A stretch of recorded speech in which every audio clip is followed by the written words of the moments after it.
The biggest regret of my life happened because of a momentary mistake. The day I received the divorce papers, I realized my life had changed forever. When I woke up that morning and noticed he wasn't beside me, I missed everything about him, his smell, his laugh, his voice. In the 14th year of our marriage, I lost my husband. How did one moment of weakness lead to such a massive downfall? Let me share my story with you.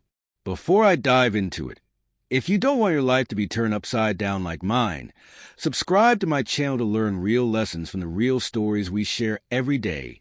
Stories just like mine. Also, share your thoughts about the shocking truths I've experienced in the comments, and please show your support by liking my video. Now that you've subscribed, let's get into my story. My husband and I are both 36 years old. We've been together for 16 years and married for 14. We have two beautiful daughters. One is 13 and the other is 12. About 3 months ago, I cheated on my husband with a coworker. It happened just once, and I regretted it immediately. I still haven't fully figured out the real reason behind my infidelity. On the surface, it seemed like he had been caught up with work for months, and I felt neglected and unappreciated. But deep down, I know that's not the real reason. I'm now trying to understand the root cause through individual therapy. We met in college and quickly became inseparable. He was my best friend and the love of my life. We traveled together, shared our dreams, and built a life filled with love and laughter. The birth of our daughters brought us even closer. We faced challenges together, supporting each other through thick and thin. But as the years went by, the pressures of work and parenthood began to take a toll on us. Our conversations became less frequent, and our moments of intimacy dwindled. I found myself longing for the attention and affection we once had. When my co-workers started showing me interest, it felt like a temporary escape from the loneliness I was feeling. I made this mistake only once. The very next day, overwhelmed by guilt and shame, I confessed everything to my husband. He was shocked at first, and then he called me the worst names imaginable, which I fully deserved. Honestly, I think I deserved even more. I explained how it all began with harmless flirting and how, before I knew it, I had crossed a line I could never undo. I told him I wished I had been hit by a car that day instead of making that terrible choice. To show him I was serious about earning back his trust, I cut off all contact with my coworker and gave my phone to my husband, letting him check everything. I was willing to do whatever it took to prove my commitment to our marriage. I told my husband I would understand if he wanted a divorce. I expressed my deep regret for hurting him and promised to do everything in my power to win back his trust. My husband is the type of person who doesn't give second chances, not even in friendships. Once trust is broken, it's over for him.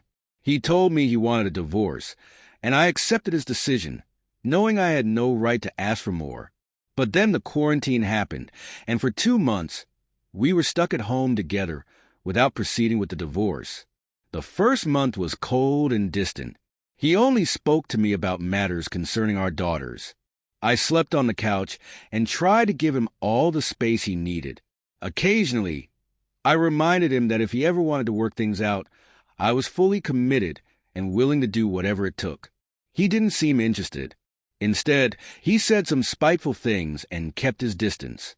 In the second month, there was a shift. He started talking to me about daily things again. We even watched movies together with the girls. I felt like there was a small chance he might want to reconcile, and I was thrilled at the idea of saving our family. Over time, I sensed us becoming friends again. Eventually, he invited me back to our bed.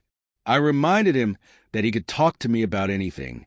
Weeks passed, and we were getting along better, spending time as a family, laughing and growing closer. I regretted not suggesting marriage counseling earlier, but I felt hopeful about where we were headed. Then came the moment I regret the most. One night, we were drinking and talking in our bedroom. The connection we once had felt real again, and I was so happy. It reminded me of when we were 20. Caught up in the moment, I made a move on him. I straddled him while we were laughing at a joke. We looked into each other's eyes, and naturally, We started making out. At first, he kissed me back, but then he started crying and told me to stop. Seeing how deeply I had hurt him broke me all over again. I apologized profusely, and we went to sleep, but I could feel the pain radiating from him. I regret that moment because I believe it pushed him away forever. 2 days later, he told me he wanted to proceed with the divorce. He said he had tried to make it work over the past 2 months, but couldn't move past the betrayal. I wanted to fight for our relationship, but I told him I understood. We had already agreed on fair terms for the divorce. Before leaving for a 2-week trip, we agreed on a schedule to share time with the girls. I even helped him pack. When he left, we hugged, both crying. It was one of the most painful moments of my life. When he returned from his trip, it felt good to see him again, even though I knew things weren't the same. He smiled, and we made small talk before he took the girls. Seeing him walk away with them shattered me. Today, I received the divorce papers. The pain is unbearable. I've lost my best friend, the person I loved most in this world, because of my foolishness. I miss him filling the room with his loud, adorable laugh. I miss him so much. The worst part is knowing how deeply I hurt him. I wish I could undo what I did, but I can't. All I can do now is write about it, crying as I pour out my regret, knowing there's nothing I can do to change it. I wish he could see how truly sorry I am and how devoted I would be if he gave me another chance. But I know in my heart I've lost him forever.